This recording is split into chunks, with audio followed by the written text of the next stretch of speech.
Welcome back. You're listening to Jason Lee Willis's Bible study series, Examining Moses. Today's episode, Battling Belial. My name is Ozymandias, King of Kings. Look on my works, ye mighty, and despair. Ramses the Great, known as Ozymandias in Greek, or junior to Ramses I, inherited the throne of Egypt at the ripe old age of 16.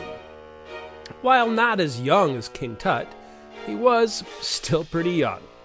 Historians see it as the beginning of a new dynasty, Dynasty 19, for he really doesn't have any connections to the slugfest between Team Delta and Team Thebes.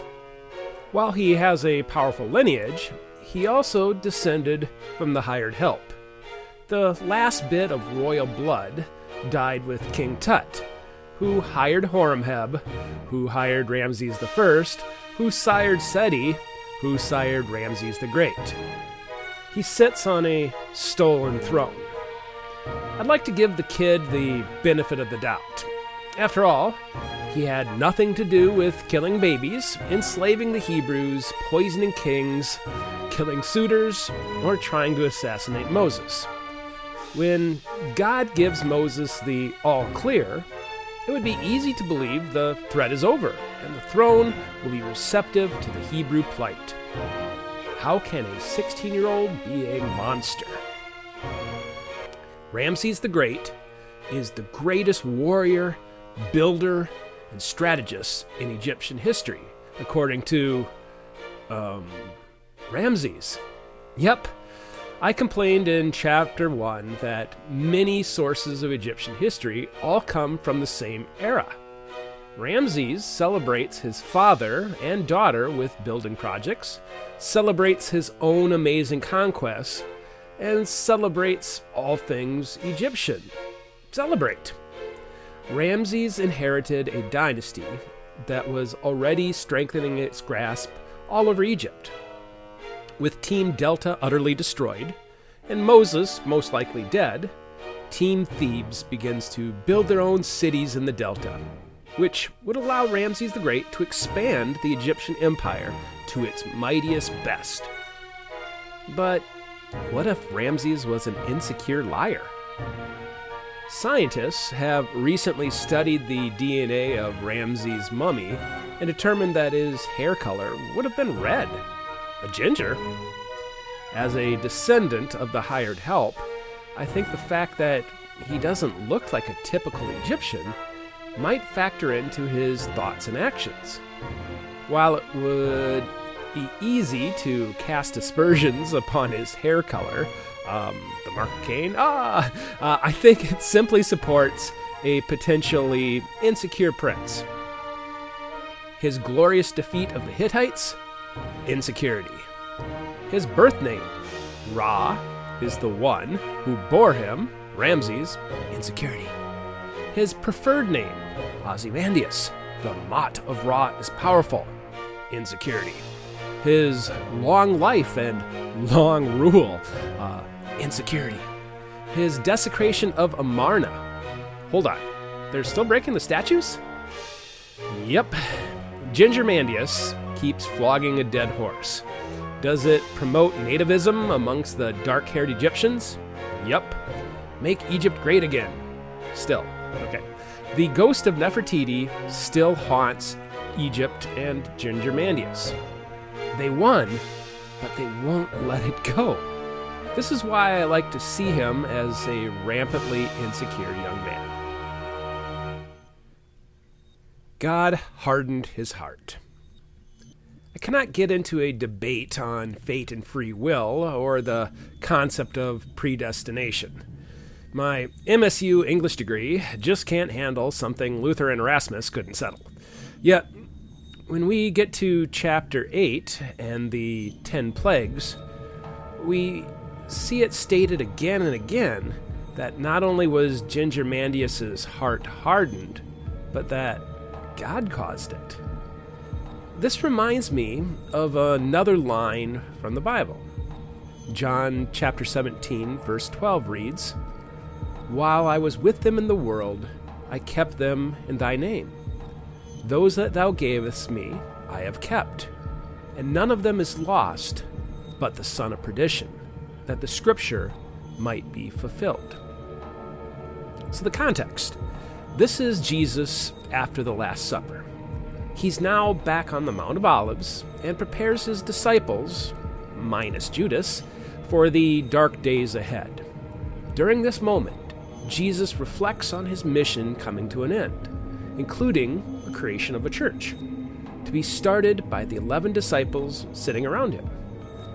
As you can clearly see, Jesus singles out Judas, saying that he was never one of them because he was a, quote, son of perdition. That is predestination.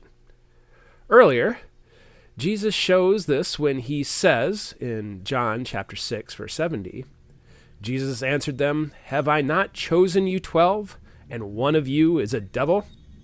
See, Jesus knew the plan.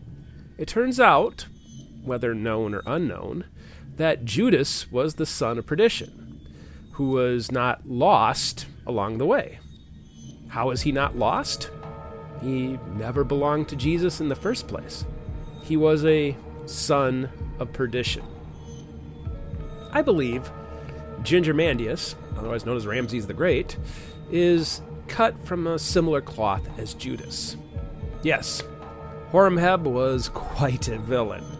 Before that, Amenhotep III used birth control and murder to wipe out a generation of Hebrews. On paper, Ginger Mandius only has a hard heart, which seems to be a distant third place in the celebrity evil games. Yet, there are a few dark, disturbing details that shine a light into a very dark place. First, Ginger Mandius promotes the worship of Seth, who was a chaos god in the Egyptian pantheon. Seth also kills his own brother Osiris and brutally hacks up his body, which is hidden. Seth is a bad dude, and Ramses the Great digs his style. Second point, Bint Aneth. She is the firstborn daughter of old Ginger Mandius, with his wife, Asetnofret. The new palace in the Delta, Pi Ramesses, I have no idea how to say that word, it looks like Ramses, but it's not, has numerous dedications to her. Dad dedicated a town to her. What a swell guy. Unfortunately, Aneth is the name for a goddess known for her insatiable, bloodthirsty ways, cunning, bestiality, sorcery, incest, and connections to other goddess icons such as Kali, Semiramis, Athena, and Ishtar. Oh yeah, she's also Canaanite. Canaanite, isn't that the same thing as... Yep, old Ginger Mandius is promoting Hyksos gods. Publicly Egyptian, Seth, but privately Hyksos, Aneth. So far, all of this conjecture is mostly found in Egyptian history. For the truly dark stuff, we'll need to jump back into the Bible. Wizard battle. Now, I skipped over some nice Moses moments, ranging from a strange circumcision scene, the family reunion, and the brick straw snafu. By this time, Ginger Mandius certainly knows who Moses is and what he wants, which sets up quite a moment. Exodus chapter 7, verse 10. And Moses and Aaron went in unto Pharaoh, and they did so as the Lord had commanded. And Aaron cast down his rod before Pharaoh and before his servants, and it became a serpent. Then Pharaoh also called the wise men and the sorcerers, now the magicians of Egypt. They also did in like manner with their enchantments, for they cast down every man his rod, and they became serpents. And Aaron's rod swallowed up their rods, and he hardened Pharaoh's heart, and he hearkened not unto them, as the Lord had said. Ginger Mandius was ready for the showdown. In fact, he called in his sorcerers and had no issues matching miracle for miracle. Aaron's staff turned into a large snake. No problem, boys. Yep, our staffs can do the same thing. If you want to keep this minimalist, and the sorcerers have hollow chambers in their staff and it was all a trick, then how did they know Aaron was going to do that? Isn't prophecy just as miraculous? They knew Team God was going to do the old staff snake trick, so they created a meticulous deception intended to fake out the crowd? No. Aaron's miracle happened spontaneously. The sorcerers still matched it. How? Now, don't get distracted by God's snake gobbling up their snakes. This is cool, but not the point. What trick allows this to happen? There is nothing natural about this scene. Remember, if my theory is true, Gingermandius is a secret Hyksos acolyte, and the symbol for the Hyksos regime was Apophis, serpent of destruction. God could have chosen to turn the staff into a goat and have a goat battle, but he chose the symbol for the Hyksos religion. Nice touch, God. But how? How did the sorcerers do this? Before we get to the how, let's look at who these guys were. Moses, who knew these guys personally, did not bother to give them a name or to even give Gingermandius a name because, name power. Yet the Hebrews knew them and remembered. A millennium later, Paul name drops these guys when making a point about evil. You can find this in 2 Timothy chapter 3, verse 8, when he says, "Now, as Jannes and Jambres withstood Moses, so do these also resist the truth, men of corrupt minds, reprobate concerning the faith." Jannes and Jambres? Okay. Paul uses the Greek to describe that these guys were, quote, men of corrupt minds, which didn't really lead me anywhere. However, when I got a little deeper search into the Jannes and Jambres lore, I ran right into some interesting answers for how this happened. So I went down another rabbit hole to find out if I could learn about the men Paul mentioned in his letter to Timothy. Sure enough, there was a lot of lore about them. Old school Christian scholar Origen believed Paul was quoting an apocryphal book called the Book of Jannes and Jambres, which is an apocryphal legend about their exploits. There are both Greek and Ethiopic, yes, Mortharvis, fragments, which were more likely than not known to the Qumran community, the guys who had the Dead Sea Scrolls. Well, there are some name variations. The sorcerers are also described in the Testament of Solomon. Pliny the Elder's Natural History, the Gospel of Nicodemus, the Targum, Peor, Agadic lore, the Book of Jasher, and the Zadokite fragments. I'll save you some reading. They were bad dudes. Here is a segment that intrigued me from the Zadokite. Belial will be let loose against Israel, for it was Belial who inspired Jannes and Jambres to oppose Moses. Later, it describes the 3 nets of Belial as fornication, wealth, and the pollution of the sanctuary. Paul said they were men of corrupt minds. Was it because of Belial? Belial equals perdition, equals darkness, equals death, equals Thanatos.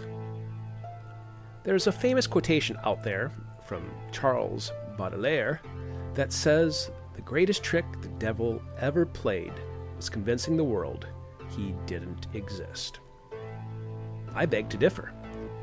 If anything, the devil is a prima donna that loves the spotlight and feeds his ego with claims that everything bad is his fault. He probably loves being seen as the great puppet master going toe-to-toe with God. It helps him forget that he was created to be a messenger, angel equals Malach equals messenger, and a tutor for Adam and Eve in the garden, Ezekiel 28. Even though it might have been another predestination moment, the devil was once a good guy who fell. It is Belial who has avoided the spotlight. Belial has made the world forget he or it exists. Paul knew all about him. I use an online Bible application that shows the top 30 English translations and compares them word for word. As an English teacher, I get how English can be a little tricky. Now, I like the old King James translation just to get an insight into the world 4 centuries ago, since publishing Bibles has become commercial and a new translation results in another opportunity to make money. Here is the Old English translation. 2 Corinthians chapter 6, verse 14. Be ye not unequally yoked together with unbelievers. For what fellowship hath righteousness with unrighteousness? And what communion hath light with darkness? And what concord hath Christ with Belial? Or what part hath he that believeth with an infidel? Before I get into the use of the word Belial, let's look at the nice juxtaposition made by Paul. That guy can write. Paul sets up a series of comparisons so the folks of Corinth can more easily understand his point. He talks about the daily struggle and then compares it in the biggest, grandest struggle. Here's what I mean. We've got a good column versus an evil column. So let's look at the matchups. Corinthians versus unbelievers. Second matchup, righteousness versus unrighteousness. The third matchup, light versus darkness. The fourth matchup, Christ versus Belial. And then the fifth matchup, believers or believeth with infidel or unbeliever. Now, why did Paul bring up Belial? He could have made his point with good equals light and evil equals darkness, right? Instead, he brings up Christ. And since he is making comparisons, he needed to finish the comparison. So what is the opposite of Christ? Belial. Paul wrote the Greek word Beliar in this verse. And of the 30 English translations, there were about 5 that translated it to devil or Satan, while the other 80% of translations went with Belial, the English version of Beliar. Like with Nephilim, most gave us a new English word rather than a poor translation. I'm with the 80% here for a good reason. In the same letter to Corinth, Paul mentions Satan in chapter 2, verse 11. And what did he write? Satana, or Satan. So if Beliar equals Satan, then why didn't he use the same word? Those 5 modern translations might want to whitewash all evil under the umbrella of Satan, but Paul had a finer point to make. I have a finer point to make also. Belial is the darkness.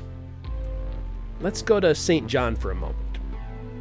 John chapter 1, verse 1. In the beginning was the Word, and the Word was with God, and the Word was God. The same was in the beginning with God. All things were made by him, and without him was not anything made that was made. In him was life, and the life was the light of men. And the light shineth in the darkness, and the darkness comprehended it not. So in this equation, Jesus equals the Word, equals God, equals light, equals life. Darkness equals? Ooh, big concepts here. If Jesus is life, then his true enemy is death. Jesus existed as God the Creator, but when Adam and Eve sinned, things went out of balance, and Jesus the Creator entered into the creation, which is a weird concept for us, to fix it, death. This has nothing to do with Satan. Want proof? Well, let's first ask Paul for his understanding.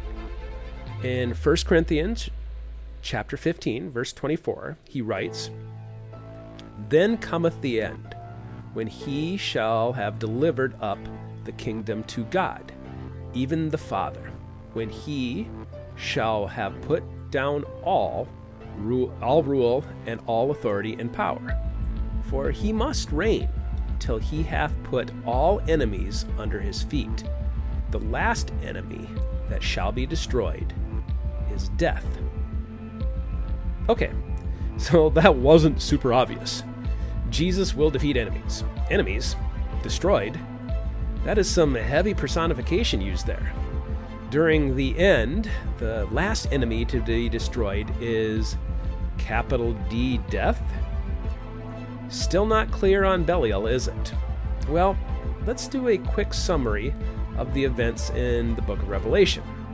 Here is plenty of destroying, and there are lots of enemies mentioned. So let's look at the enemy, where it was destroyed, and how. Okay, first enemy, Babylon the whore. Where was it destroyed? Revelation 14:8. And how was it destroyed? A catastrophe. The next enemy, we have the Antichrist. Where's the Antichrist destroyed? In Revelation 19:20. How was it destroyed? Thrown in the lake of fire. Third enemy, the prophet. Where is the prophet destroyed? Also in Revelation 19, verse 20.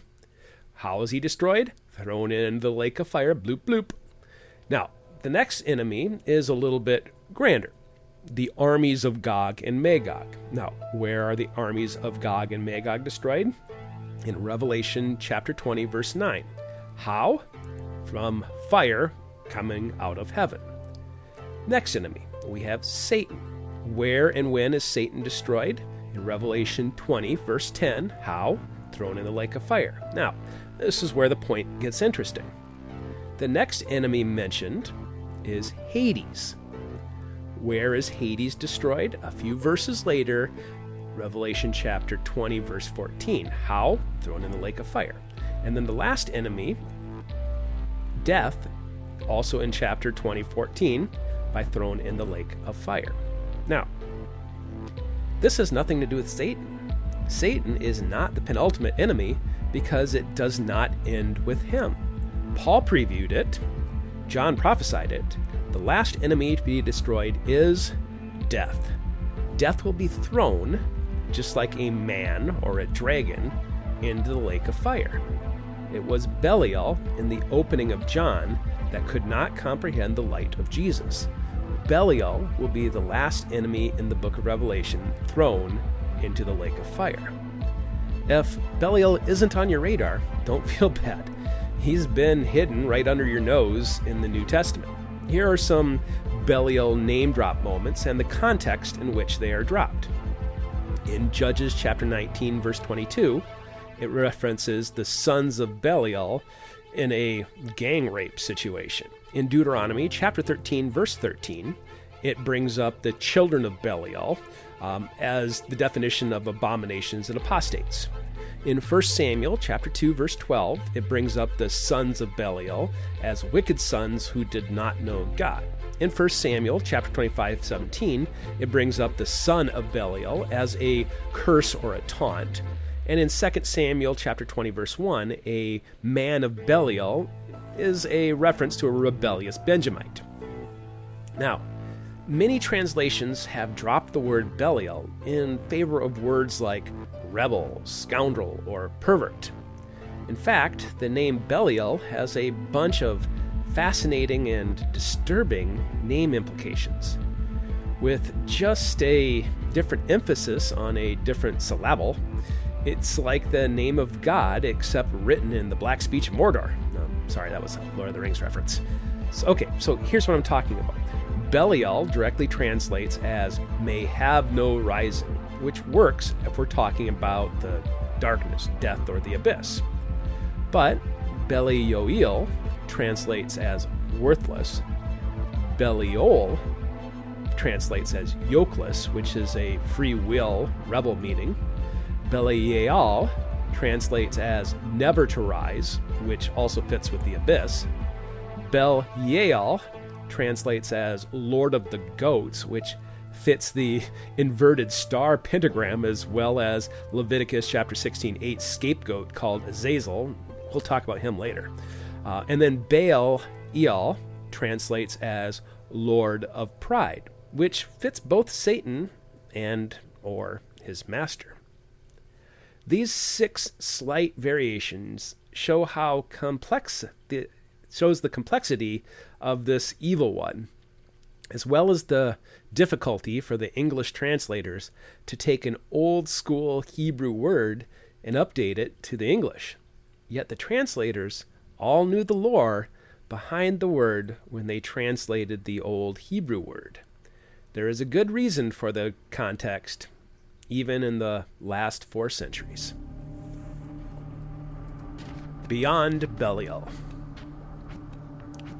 I'm about to throw out a lot of books and sources, knowing that many of them lack credibility. My point is that Belial was a known commodity for thousands of years and has only vanished from Christian awareness in recent centuries. For example, John Milton's Paradise Lost clearly featured Belial not as a fallen angel, but as something else. The reason? Angels were created early in creation. Adam and Eve sinned after creation was complete. Their sin brought death. Yes, Milton had Belial coming out last because Belial was death incarnate. Yet now, we don't even know the name Belial. Does this sound like a conspiracy theory? Or does it sound like a prophesied falling away near the end times? Know Jesus? Yes. Know thy enemy? Maybe? The Book of Jubilees describes the uncircumcised heathen as the sons of Belial. So this one isn't very damning, but it does help give a bit of a negative connotation. The Goetia is a spurious book credited to the original exorcist Solomon. Read Luke chapter 11, verses 14 through 32. I don't mean to disrespect Solomon. Okay, Belial is described as the king of demons, made after Lucifer, otherwise known as Satan. This occult work is the guidebook to medieval magic and demons. The War of Sons of Light versus the Sons of Darkness. Now, this old text, found with the Dead Sea Scrolls, is a pretty epic tale of good and evil. The Sons of Light are the good guys, and the Sons of Darkness are the bad guys. In this account, Belial is the leader of the Sons of Darkness. Here's a quote. "But for corruption, thou hast made Belial an angel of hostility. All his dominions are in darkness, and his purpose is to bring wickedness and guilt. All the spirits that are associated with him are but angels of destruction." End quote. Now, another source, the Testament of the 12 Patriarchs, is an old apocryphal collection that is pseudepigraphical. That means the author didn't really write them, accounts of the 12 sons of Jacob. Now, some consider it a forgery, but for my purposes, it still shows what folks believed back in the day about Belial. When written, it seemed to establish Belial in a dualist view as the enemy of God, which I guess I reject for elevating Belial too high. But here are just 4 excerpts to give you an idea of what Belial used to be seen as. Simeon, chapter 5, verse 3, quote, "Fornication brings men closer to Belial."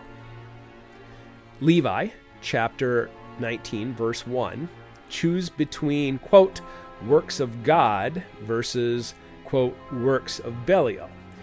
A disturbed soul is ruled over by Belial. Now, in the book of Naphtali, it says men must choose between God and Belial. Dang.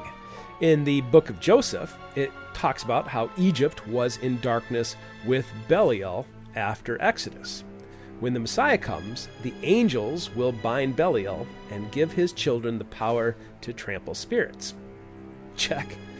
All right, another one. The Ascension of Isaiah is another pseudepigraphical, apocryphal, Christian Jewish text that is pretty old, but not trustworthy. Again, it gives insight into Belial. In the text, it describes Belial as the angel of lawlessness who is, quote, ruler of this world. I guess that is why Satan is only considered the prince of darkness, even in the Bible. Belial is king of the fallen world. Belial also has a special name, is accursed by God, and is known as the angel of darkness. There are some strange, deep philosophies, including God's claim, I shall not refrain Belial within my heart, which is strange when comparing God, saying about Adam and Eve, they have become like us, knowing good and evil, huh? Deep thoughts. It finishes by describing that the mystery of God is that we cannot understand why God allows Belial to exist. The last enemy indeed. The Satanic Bible. I know. I know. Whether you view these folks as lunatics or true enemies, they know God and Jesus as their enemy, yet celebrate evil. Sure enough, they also know Belial as one of the 4 crown princes of hell, the earth element, and the representation of the carnal. Now, last source. The Catholic encyclopedia known as New Advent. Okay, to cleanse your spiritual palate, I'll finish up with the Catholic view of Belial, which may or may not help. Here's what it says, quote, "He is the prince of this world and will come as Antichrist," end quote. Found as a personal name in the Vulgate, quote, for the personification of evil. The Antichrist? Where did that come from? Well, it connects to the idea of being a son of perdition. Judas is labeled as a son of perdition. And then Paul describes in 2 Thessalonians chapter 2, verse 3, a, quote, man of sin in the end times with the same phrase, quote, the son of perdition. In the book of Revelation, there is a slight reference found in Revelation chapter 17, verse 8, with, quote, the beast that goes into perdition. If you add on 1 John chapter 2, verse 18, where he says, little children, it is the last time, and as ye have heard that Antichrist shall come, even now there are many antichrists, whereby we know that it is the last time. What did John mean? John expands the definition of the Antichrist, which seems to fit the son of perdition concept instead of an ultimate villain. Now, compare that to the perdition reference found in Revelation 17, and you might see why John expands the definition. And here is the mind that hath wisdom. The 7 heads are 7 mountains, on which the woman sitteth. And there are 7 kings. 5 are fallen, and 1 is, and the other is not yet come. And when he cometh, he must continue a short space. And the beast that was and is not, even he is the 8th, and is of the 7, and goeth into perdition. So that was a total of 8 sons of perdition, or antichrists, that John referenced. So the Catholic perspective is that Belial will have a connection to the Antichrist. And the word perdition means apollyon in Greek. Sound familiar? It should.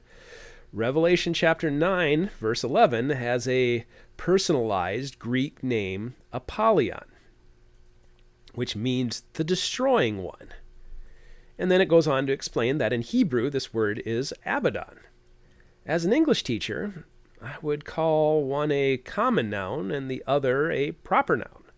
Remember, Apollyon is locked up in an abyss, and the name Belial literally means the opposite of rise. Many cultures, like the Greeks, believed a soul would descend to the underworld, where the Olympian Hades ruled. But even to the Greeks, Thanatos was a far more powerful god of death. Hades was more of a gatekeeper figure. During the time of Christ, the Greek word Thanatos was used in all sorts of ways. There's 120 occurrences to describe the concept of death. So it is difficult to determine when the proper noun or the common noun was intended. So when I heard that Ramses the Great, Ozymandias, or Gingermandias as I like to tease, had priests affiliated with Belial, I knew I was dealing with a prime villain. Perhaps even one of the 7 heads that John wrote about in Revelation chapter 17. Even Nebuchadnezzar acknowledged God and fell to his knees. Gingermandias, nothing. His heart was hard. Also, don't forget that he directly worshipped Seth and named his daughter after Aneth. As much as I'd like to get back to Moses, I'd like to first finish my points with Belial. The other guy. Earlier, I made an argument that Belial equals perdition, who equals the darkness, who equals death, which is the same thing as Thanatos. Well, Revelation chapter 20 mentions 2 enemies with proper noun names. And the sea gave up the dead which were in it, and death and hell delivered up the dead which were in them. And they were judged every man according to their works. The old King James Version was the beginning of the end for proper names. In Greek, it read Thanatos and Hades. Now, I've already explained that I believe Belial is the Hebrew word for Thanatos. So, who is the Hebrew equivalent for Hades? First, I find it interesting that Thanatos and Hades are paired together in other spots of the Bible also. Now, believing that Thanatos equals Apollyon equals Abaddon, I also look for Abaddon references in the Old Testament. And here's what I found. Now, Revelation chapter 1, verse 18, it talks about the keys of death and Hades, which would be the keys of Thanatos and Hades. In Revelation 6, verse 8, it brings up death, or Thanatos, rides a horse, and Hades follows. In Job 26:6, it says, Sheol is naked, Abaddon has no covering. And Sheol, of course, is the underworld. In Job 28:22, it brings up Abaddon and death say. Job 31, verse 12, it is a fire that burns down to Abaddon. In Psalm 88:11, it says, being an Abaddon. And in Proverbs 15:11, it brings up Sheol and Abaddon lie open. Now, remember, in the Old Testament, only the language Hebrew was used. So the word Hades will not appear organically in the original text. Hell follows the same rule and was used by English speakers who were once conquered by Vikings. Hela is the goddess of death, Helheim, the place of death, in the AD era. So the Jews had a place, Sheol, or Hades, as well as a proper noun, Sheol equals Hades, for the bad guy. The last 2 enemies, still not Satan. Did Jesus ever distinguish between the 2? Well, Jesus used the word Gehenna as a reference to the, quote, burning place, which in his divine mind was probably the lake of fire. But in another spot, like Paul, he clearly distinguishes two villains. You can find this in Luke chapter 11, verse 14. And he was casting out a devil, and it was dumb. And it came to pass, when the devil was gone out, the dumb spake, and the people wondered. But some of them said, He casteth out devils through Beelzebub, the chief of the devils. And others, tempting him, sought of him a sign from heaven.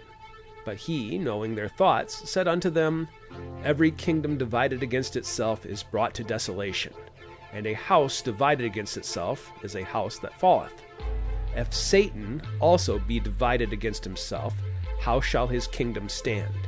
Because ye have said, I cast out devils through Beelzebub. And if I by Beelzebub cast out devils, by whom do your sons cast them out? Therefore shall they be your judges. But if with you the finger of God cast out devils, no doubt the kingdom of God is come upon you. First, the backstory. Jesus was exorcising demons, which is normally done by a team of Jewish exorcists who used an exorcism book dating back to Solomon.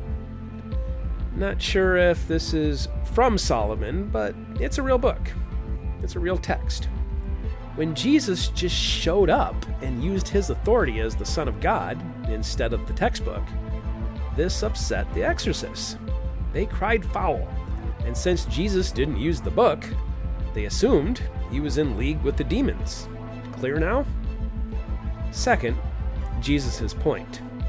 That's stupid. Yep, Jesus said they don't make any sense. If he was an agent of darkness, why would he work against his own team by fixing the poor possessed fella?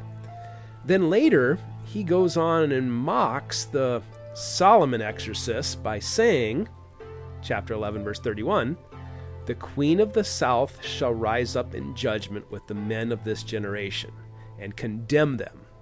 For she came from the utmost parts of the earth to hear the wisdom of Solomon. And behold, a greater than Solomon is here. Finally, my point. Jesus knows how heaven and earth work.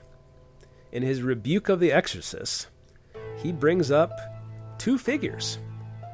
First, he establishes Team Darkness as anything having to do with demons. Next, he mentions Satanus as part of Team Darkness. Then he acknowledges that he is breaking the rules by referencing not only the exorcism rules, but also the figure Beelzebub or Beelzebul. Jesus acknowledges that both figures are from Team Darkness and would not be working against each other in their war against God, the Holy Spirit, and Jesus. It's a good point. So, who is this Beelzebub figure? Well, let me roll up my sleeves. The Lord of the Flies. Okay, I'm an English teacher, so I got really excited for one of my favorite books. Let me first explain the lore behind Beelzebub. From the Solomon Exorcist to Shakespeare, Beelzebub was known as the gatekeeper of the underworld. Some folks will say Beelzebub was a nickname for Satan, but then why would Jesus differentiate the name? Jesus used two names for two proper nouns in order to make his point about a house divided. Like Charon the ferryman from Greek mythology, Beelzebub opened and closed the gates of Sheol, the underworld, Hades, or hell, whatever word you want to use. Didn't know about the gates? Well, check out Psalm 24:9, Psalm 107, Job 38:17, Isaiah 38:10, Isaiah 45:2, Matthew 16:18. Even Jesus references the gates of Hades. How's that for gates? How did Beelzebub become known as the gatekeeper? There is an old 3rd century pseudepigraphical text known as the Gospel of Nicodemus. Again, it is not canon for a reason, but it was still a real book that Christians read or referenced, whether divine or not. it tells an interesting story of what happened during the 3 days Jesus was dead. Remember how the dead rose and walked around? See Matthew 27:52. Well, the Gospel of Nicodemus tells the tale of 2 recently dead sons of Simeon. Their names were Chirinus and Lenthius, and what they saw while in the underworld. Now, this is what the story is all about. They tell Joseph of Arimathea how they met the righteous dead, such as Adam, Isaiah, and even Seth from Genesis. In the tale, Satan and Beelzebub get in a fight. Beelzebub is upset that someone took one of his dead, who turned out to be Lazarus. When this happens, David and Isaiah, despite being dead, get very excited and explain to the sons of Simeon how their prophecies predicted that the coming of the Christ who would bust them out of the underworld. Sure enough, a few weeks pass, and Satan is celebrating the death of Jesus. Beelzebub is both angry and fearful. He knows Jesus died without sin, and thus has no part of being dead. The cosmic law causes his gates to break open, allowing Jesus the opportunity to steal the righteous dead from Abraham's bosom, the good side of Sheol, otherwise known as Paradisos. Beelzebub and Satan practically fistfight, and Jesus, quote, gives Satan and authority to Beelzebub as some sort of prize. Still a bad guy, though. Jesus brings the dead to Michael so he can get topside to continue the Easter scene at the tomb with Mary Magdalene. So that is why both Jews and early Christians knew the name Beelzebub. The origin of the word, though, goes all the way back to the days of Moses, which will finally let me bring this chapter to a close. Shortly after Moses dies, Joshua and the Hebrews prepare for a long war for possession of Canaan. Knowing this, the Canaanites prepare for the arrival of the Hebrews from the wilderness. According to the legend, all along the western border, the vile Canaanites left warnings for the intruders to not mess with us. To show their resolve, the Canaanites went out into the edges of the wilderness to build stone altars, which isn't so scary. Upon these altars, they made sacrifices. So, okay, a little gross. When the advance scouts from the Hebrew army arrived at the altars, large swarms of flies would rise up like clouds. Why? They were feasting on the rotted flesh, which is really gross. What kind of flesh? Not animal. Not even sacrificed prisoners of war. That would have been scary. Nope. The vile Canaanites took their own children and sacrificed them upon these altars. So when the advanced scouts saw the pile of little kids and gasped, puked, fainted, cursed, they quickly understood the resolve of the people they were facing. It was the calling card for the Lord of the Flies. In Hebrew, Baal equals Lord, not to be confused with YHWH, and Zebub or Zebul means either Lord of the House or Lord of the Flies. Pretty clear in this case. Yes, it would be simple and easy to just call it satanic, but the Old Testament clearly uses the proper names for 2 villains, Satan and Baal. Baal was the Canaanite storm god and the incestuous lover of Anath, who Ramses the Great, otherwise known as Gingermandius in my mind, worshipped by naming his firstborn daughter after. They left Egypt and a single Baal worshiper for an entire nation of Baal worshippers. Gulp. So, when Gingermandius goes out of his way to eradicate worship of Aten, it is an act of evil. When he promotes the worship of Seth, it is evil. When he names his daughter after Anath, it is evil. When he surrounds himself with sorcerers of Belial, it is evil. God is not going to free the slaves. He is going to teach evil a lesson. Cue the plagues.